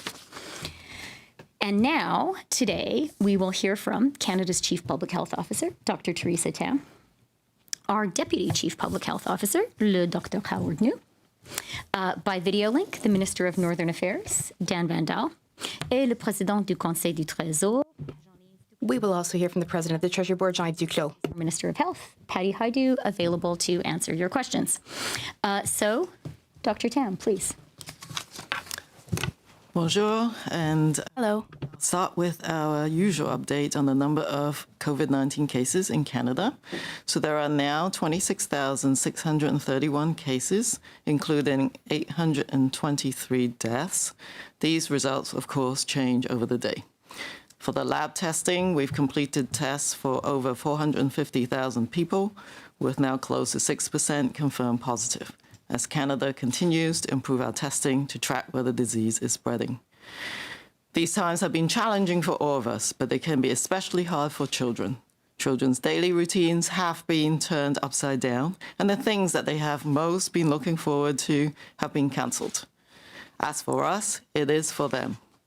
Silence and secrets do not protect children. Honesty and openness do. There are things we can do to help build resilience, like talking to kids honestly and reassuring them that we will get through this. Open discussion helps kids to sort fact from fiction, to look for ways to have some control, and to be mindful of their media consumption. We can also show children how to express gratitude for the efforts of everyone who is helping us through this time, like healthcare workers on the front line and all the people working to keep our essential supplies open and grocery stores stocked. At the same time, it's a lesson in all the many roles that people play all across Canada to keep our society running. Over the weekend, I was reminded that this April marks the 40th anniversary of Terry Fox's Marathon of Hope, Terry believed that anything is possible if you try, and that even one person can make a difference. Although Terry was not able to complete his journey, his spirit of hope remains with Canadians all these years later. Right now, we need to heed his message more than ever. The sacrifices we are making to maintain physical distancing are making a difference to slow the spread of COVID-19. So stay home, save lives, and let's give our best efforts to plank the curve. Then crush it. Thank you. Thank you very much, Dr. Tam. Et maintenant, je donne la parole. And now, over to you, Dr. New. Thank you. Hello. I will begin with our usual update on the number of COVID-19 cases in Canada. There are now 26,631 cases of COVID-19 in Canada, including 823 deaths. These results change daily and throughout the day. As for lab testing, we've completed tests for over 450,000 people, with now close to 6% confirmed positive. Canada continues to improve testing to better track where the disease is spreading. These times have been challenging for all of us, but can be especially hard for children. Children's daily routines have been turned upside down, and the things that they've been most looking forward to have been cancelled. Children are the same as us in that silence and secrets do not protect them. Honesty and openness do. When we talk to children honestly and when we reassure them that we will get through this, we can help them build their resilience. Open discussions help kids to sort fact from fiction. Open discussion helps kids look for ways of having control and to be mindful of their media consumption. We can also show our children how to express gratitude for the efforts of everyone who is helping us through this time, like healthcare workers on the front lines and all the people who are working hard to keep our essential stores open and stocked. At the same time, this is a lesson in the many roles that people play in Canadian society to keep our society running. April 2020 marks the 40th anniversary of Terry Fox's Marathon of Hope. Terry believed that anything is possible if you try, and that even one person can make a big difference. Although Terry was not able to complete his Marathon of Hope, his spirit of hope remains with Canadians 40 years later. Right now, we need to heed Terry's message, which is more important today than ever before. The sacrifices that we are making now to maintain physical distancing are making a real difference in slowing the spread of COVID-19. So let's stay home, let's save lives, and let's give it our all to plank this curve as soon as possible. Thank you. Thank you, Dr. New. By video link from Winnipeg from our Minister of Northern Affairs, Dan Vandal. Dan, please. Oui, bonjour, good morning. Hello. Since the COVID-19 crisis started, I have been in constant communication with territorial premiers as well as First Nation, Inuit, and Métis nations and partners across the North. Their concerns, their ideas, and solutions have been informing our response to COVID-19 in the North since day one. We recognize that many Canadians are facing financial hardship, and they are concerned for their health, their jobs, their loved ones, and their neighborhoods. This is especially true in Canada's North. There are exceptional challenges in meeting the unique needs of Northerners in this pandemic. Le mois dernier, nous avons annoncé un financement. Last month, we announced $305 million in funds to support Indigenous communities and organizations across Canada to address immediate needs related to COVID-19. This is in addition to needs-based support for First Nations and Inuit health, and complements other financial supports that are now available to all Canadians, including First Nations, Inuit, and Métis. Priorities to prepare for and to respond to the COVID-19 pandemic and to avoid the spread of the virus. Today, we are announcing significant next steps to address concerns facing the North including support for healthcare, for nutrition, and for air transport. The Government of Canada is transferring $89.9 million to the territorial governments to assist with health preparation and response and to support continuity of air transportation services to northern communities. The majority of this funding is primarily for territorial healthcare systems, including critical healthcare needs preparedness and mitigation efforts. And as we know, airlines are a critical link to maintaining the supply chain for the movement of essential goods and services.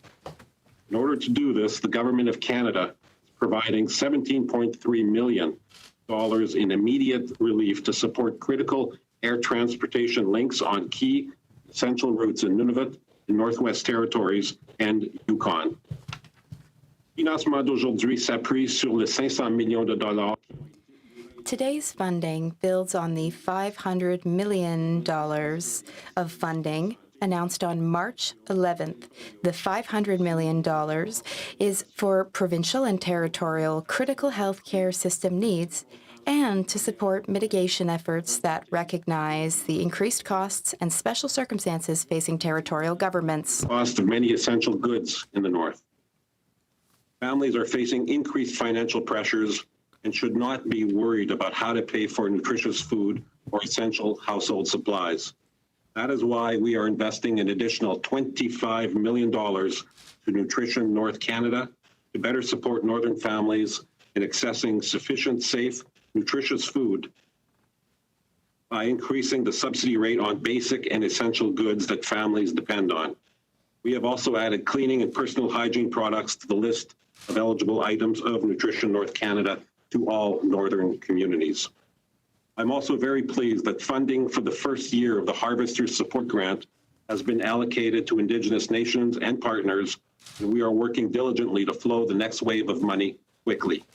This grant, co-developed with Indigenous partners, helps Northerners return to traditional harvesting and food sharing practices by alleviating the high costs associated with traditional hunting and harvesting of foods. As you know, this crisis is evolving very rapidly, and we recognize that we will continue to support the health, safety, and the well-being of Northerners.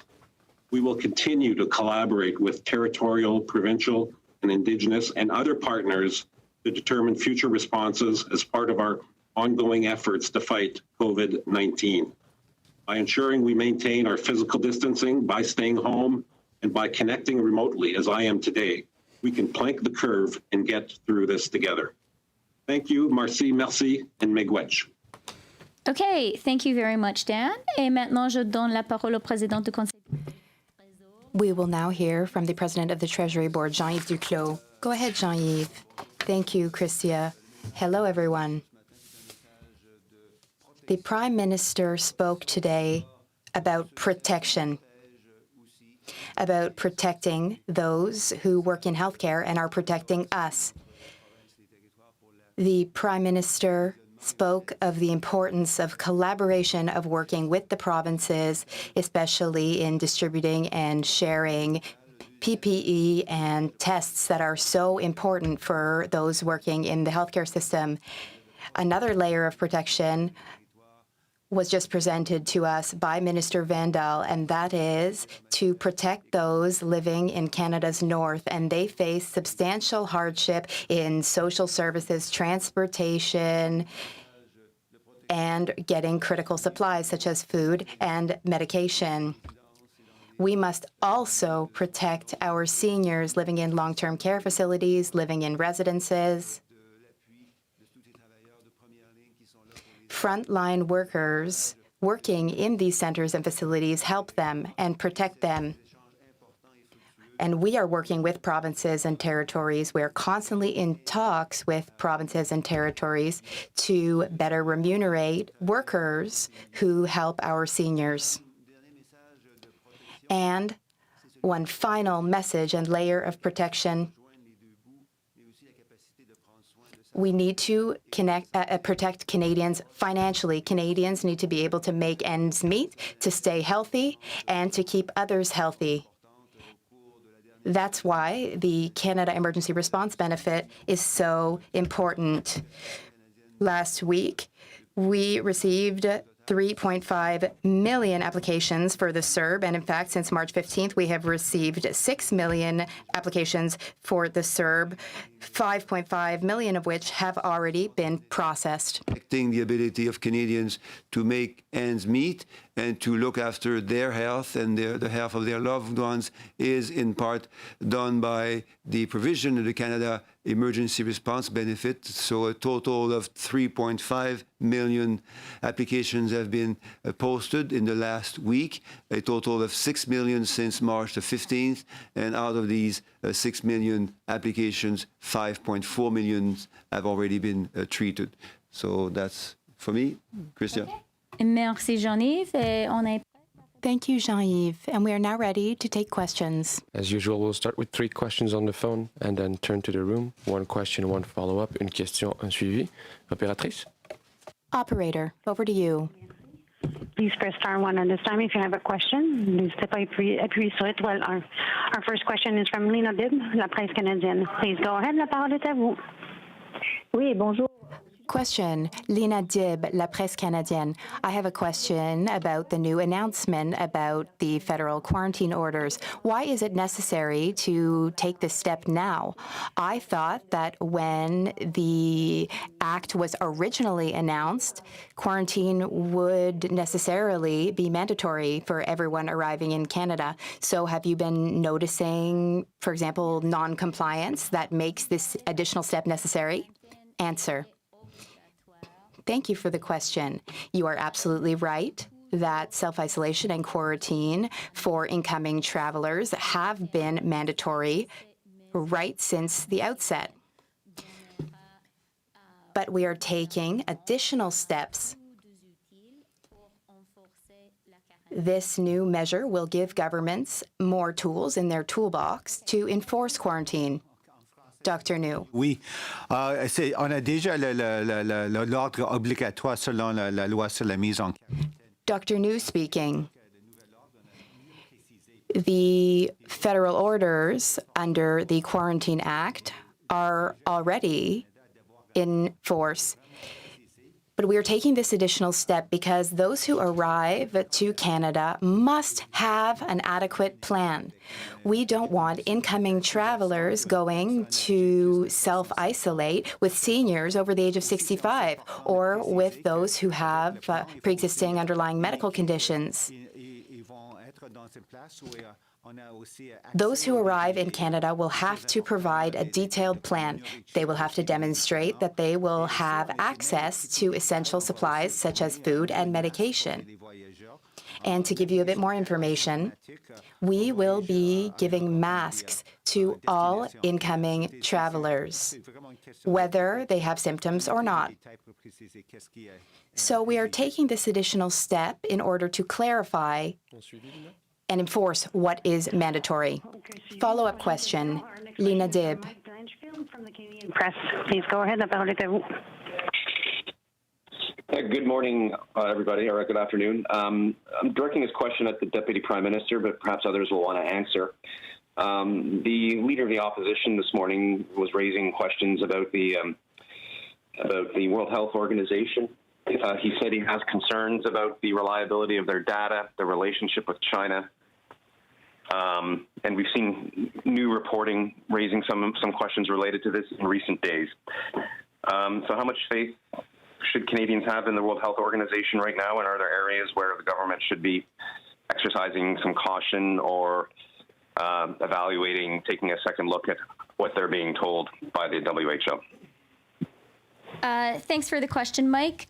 When it comes to medical expertise and health expertise, the first people we rely on are Canada's outstanding public health professionals, our great team here in Ottawa, and the public health professionals across the country.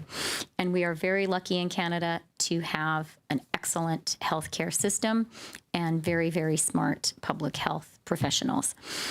When it comes to international cooperation, I think we all appreciate that the novel coronavirus is a global pandemic, and that does require international collaboration, multilateral collaboration.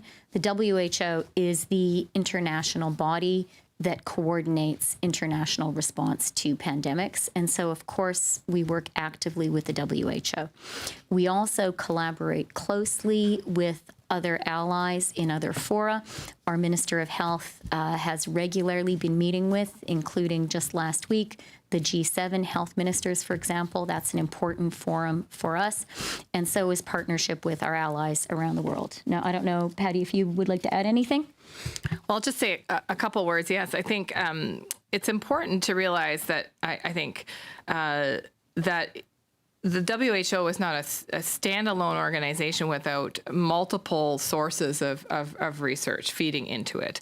And when I think about the expert committee that Dr. Tam sits on, in fact, those committee meetings are extremely important for the world to coordinate its response to coronavirus. And I think that the Deputy Prime Minister is exactly right, that when we look at illness and disease in a global setting, in fact, we cannot defeat this virus or any virus or illness without our global partners. And we've seen that multiple times with a variety of different illnesses. So I think we have these structures internationally, and they play a really important role. And it is about the coordination of response. And I think, Dr. Tam, would you like to say a few words about the kinds of things that are discussed at the special committee that might help highlight what the kind of thinking how the thinking has evolved, for example, as the research has?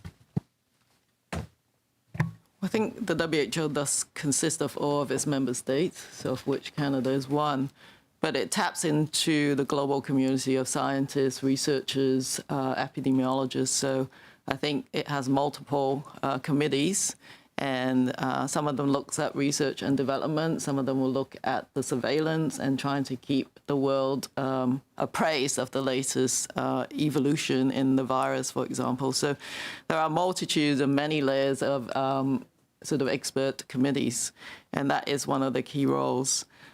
For sure, nobody sort of can anticipate the sort of evolution in knowledge, of course, of this virus. So we knew very little at the beginning. People try to accelerate and get the information as fast as they can. I think as we progress, absolutely the whole world has to be able to provide epidemic control of this virus for Canada and the rest of the world to look at what the new normal might look like, because we are dependent on other countries also being able to control their illness. So I think now more than ever, international collaboration is actually very key.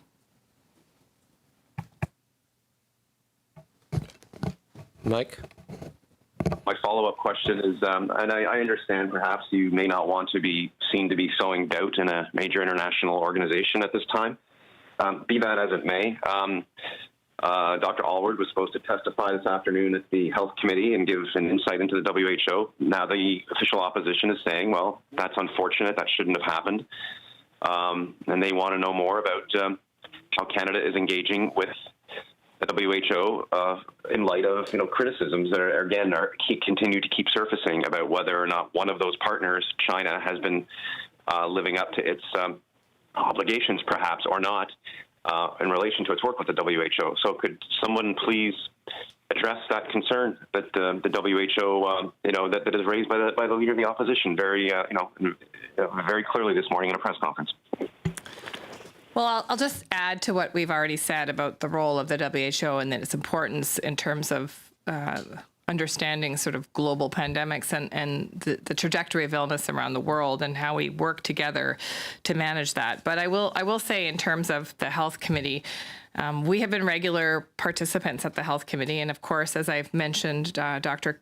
Tam is an expert advisor to the committee at World Health Organization that's been leading the response on coronavirus. And we've been available to the Health Committee at every request, and in fact spent numerous hours just a couple weeks ago, I think, Dr. Tam and Dr. New and my deputy answering the questions of the Health Committee, and we'll continue to do that. This is, I believe, this is a time where we do need to pull together, not just internationally, but also nationally. This is an actual health crisis for Canada, and we work very hard to make sure that the opposition has an ability to ask those questions and has the information at their fingertips when they ask for it. Thank you, Minister. Operator, next question, please. Thank you. Merci. Our next question is from Micheline Laflamme de Radio-Canada. Please go ahead. La parole est à vous. Micheline Laflamme, Radio-Canada. Question. Hello.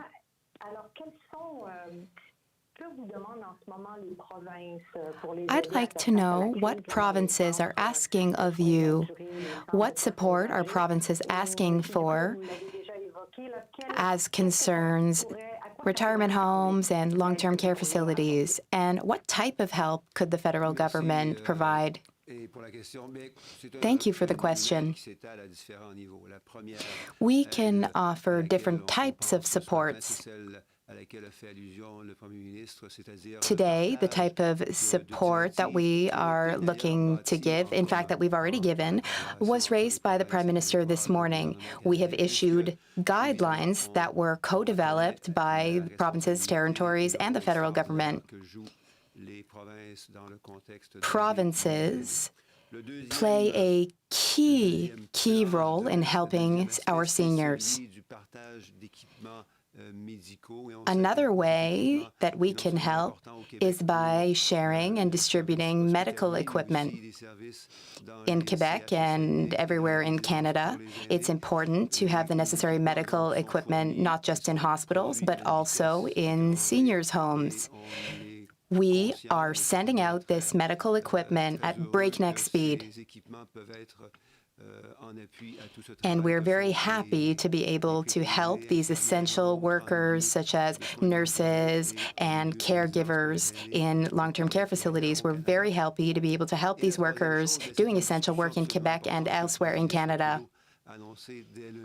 Prime Minister Trudeau announced last Monday that we want to ensure that these workers have working conditions that are good.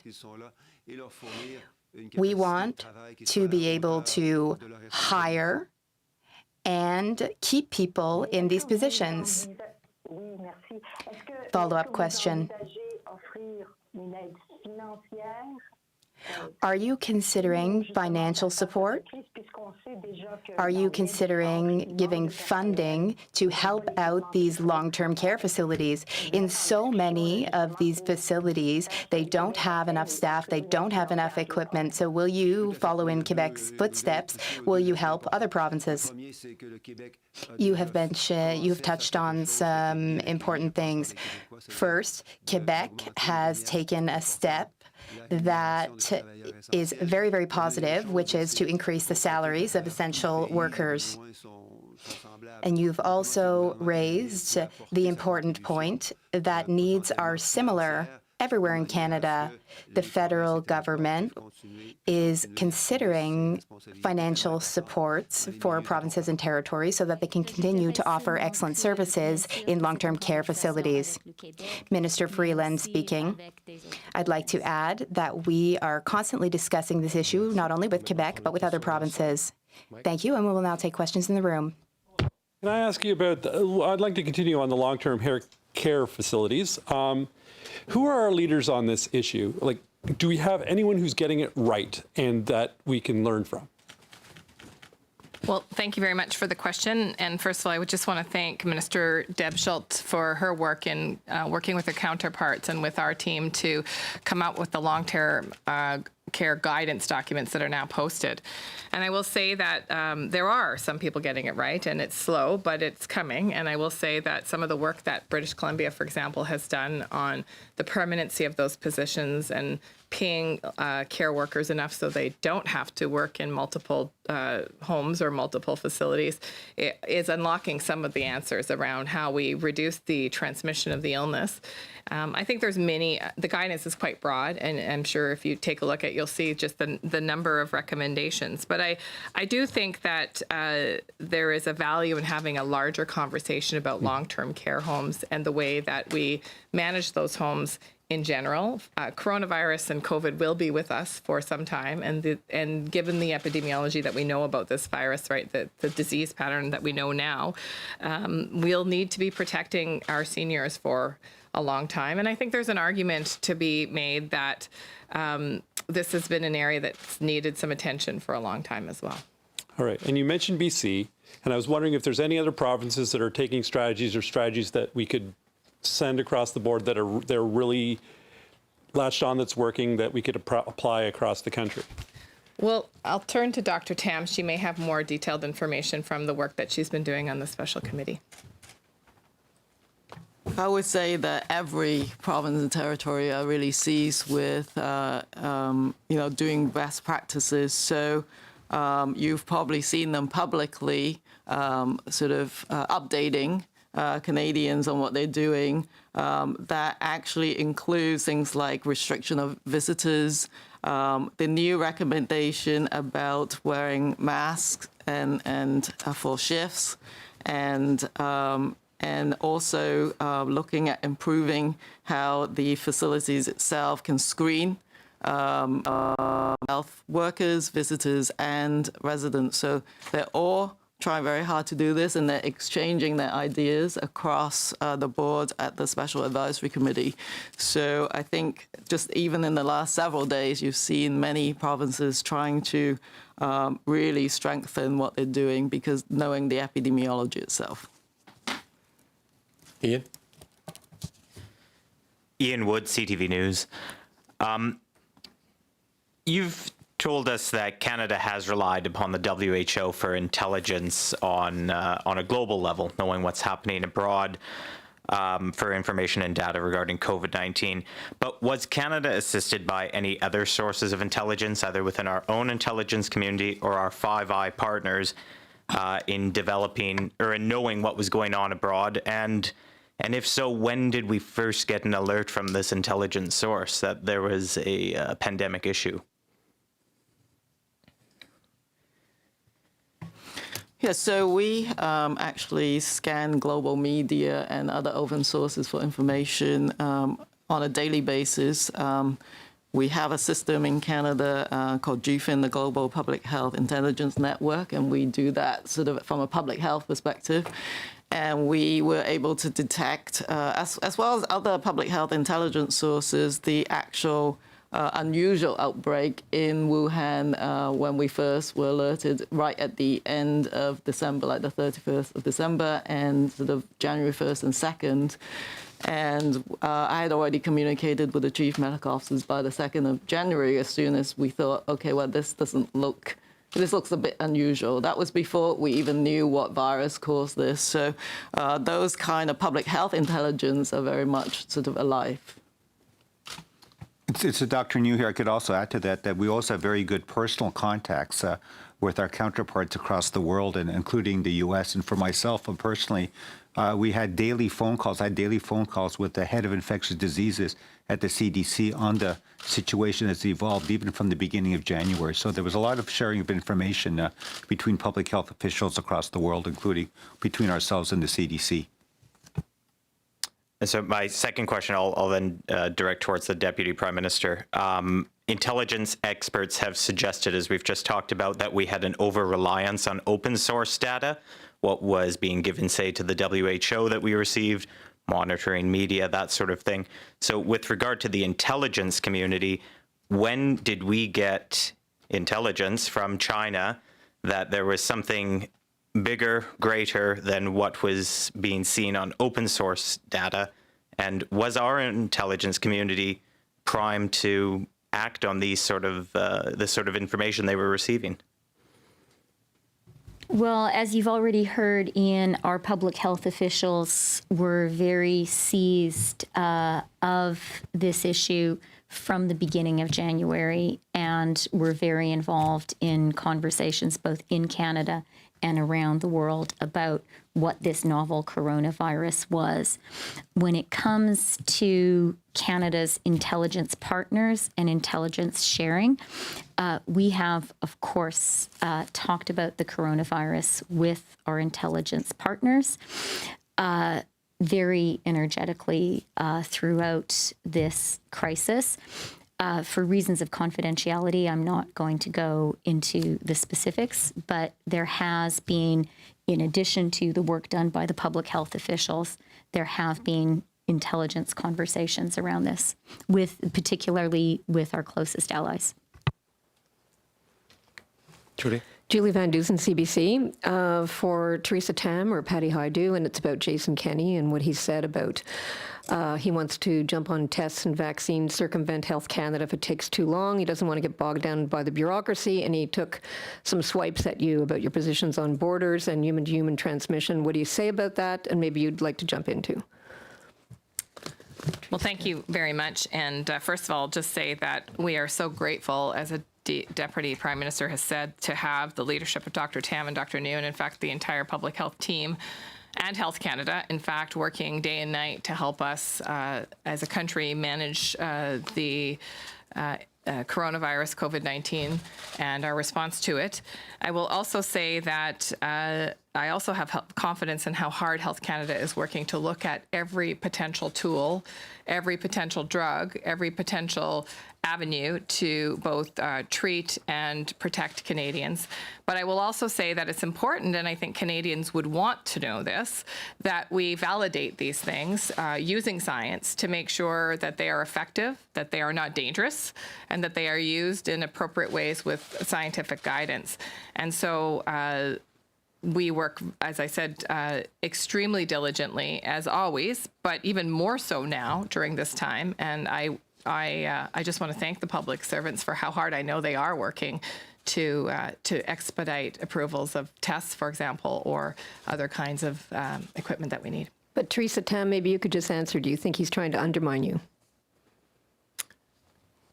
Just so that I have had an incredible collaboration with the chief medical officers, including, of course, the chief medical officer in Alberta, and we work really well together, and all of us are trying very hard that Canada across the board is giving us our best response.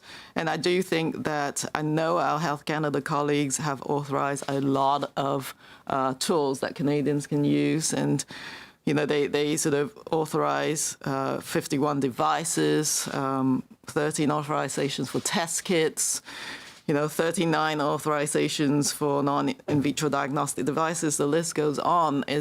But we do want to ensure safety and the actual effectiveness of these tools. And I think the health community understands that. And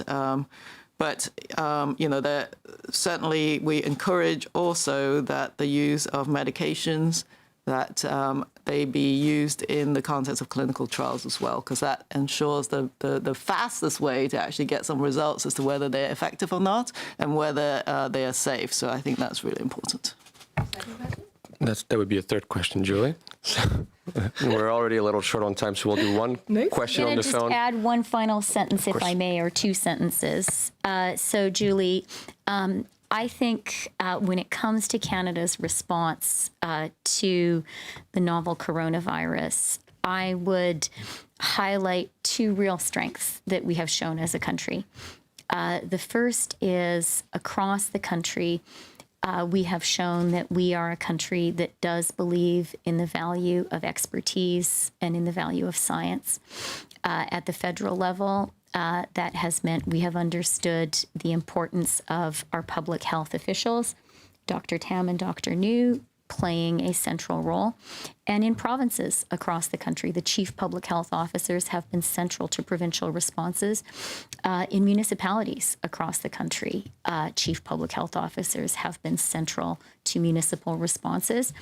I have observed as a former journalist that chief public health officers across the whole country have become this generation's rock stars, and that is entirely appropriate.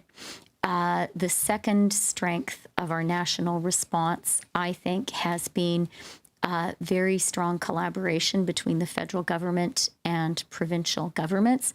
That's essential always, but it is particularly important when we face a shared health crisis, a crisis where provinces deliver frontline healthcare and where the federal government needs to play an essential role as well.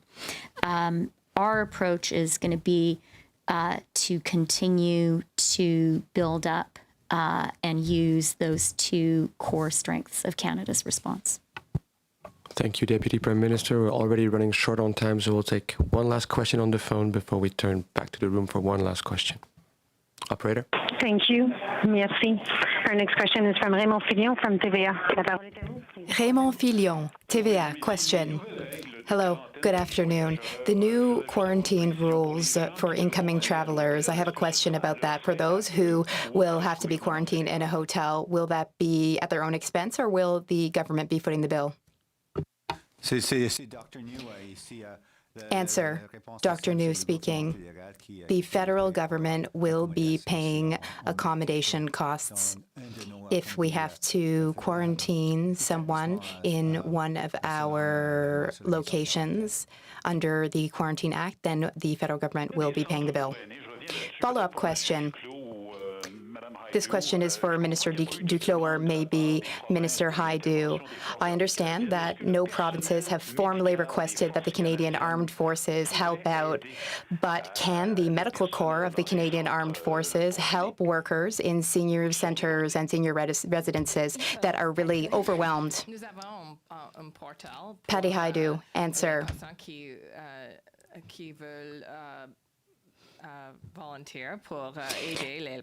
We have an online portal on which volunteers can offer their services to help provinces with a number of things, including helping out in senior centres. Answer, Chrystia Freeland. The Medical Corps of the Canadian Armed Forces are today already participating in Canada's efforts to fight the coronavirus all over the country. Jean-Yves Duclos, answer. The Canadian Armed Forces have the ability to help out enormously, and they could be very helpful, especially in healthcare, if provinces should make a request. Question, Daniel Thibault, Radio-Canada. Question for Minister Duclos, maybe Minister Hajdu. What is occurring was predictable. The situation in long-term care facilities, we could have seen it coming. And do you think these facilities were underprepared or not prepared? Moreover, should some hospital resources have been transferred directly to long-term care facilities for seniors? Answer, Jean-Yves Duclos. This is a great question that you're asking. Your question is about provincial and territorial logistics, so perhaps Minister Hajdu would like to answer. Minister Hajdu, answer. I would like to answer in English because it's difficult for me to express myself in French. You got the translation? I heard the question. Okay, perfect. I think your question is one, I think it's one that I answered earlier for another reporter, but I think I'll expand a bit because I think it's a really important question about the way that we value people who care for people. And I've talked about this a lot, and I'm going to step out on a limb and talk about it again today. And I was the Minister of Status of Women, as you know, when I was first appointed, and worked extensively on the gender wage gap. And you might ask, well, how is this even related? But it is actually related because, in fact, we tend to devalue the work of caring for people. And I think that this is an opportunity for Canada to think about how we value those who serve the most vulnerable in our societies, whether it is old people or whether it is children. And I used to wonder, when I was the Minister of Status Women, why it is that we valued more people who cared for vehicles than people who cared for people. And I think this is an opportunity for Canada to actually think a little bit more about how we will move forward with a stronger system of care for people who are aging. Because in fact, all of us in this room are going to end up there. And these are our mothers and our fathers and our grandparents and our aunts and uncles. And most of us have had an experience of visiting someone that we love in a long-term care home. And there are some that are run very, very well, and it is not universally terrible. But there are others that really struggle, and some of it is around the way that we pay people, and some of it is the way that we care for those facilities, and some of it is the way that we conceptualize aging. And that is a large project for Canada, but it's one that I'm excited about, actually, because I think that in every crisis there's a silver lining, and the silver lining for us is, I think, collectively with provinces and territories to think about how we will move forward from this time and really refocus our efforts to make sure that everybody has an opportunity to age in dignity with the care that they deserve at the end of their life.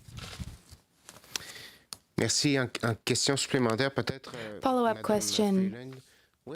Daniel Thibault, this is a question for Minister Freeland. Can you tell us what stage your discussions are at with the United States about reopening our shared border to non-essential travel?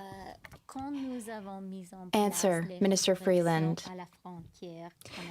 We put in place restrictions on non-essential travel at our shared border, and we said at that time that we would reassess in 30 days.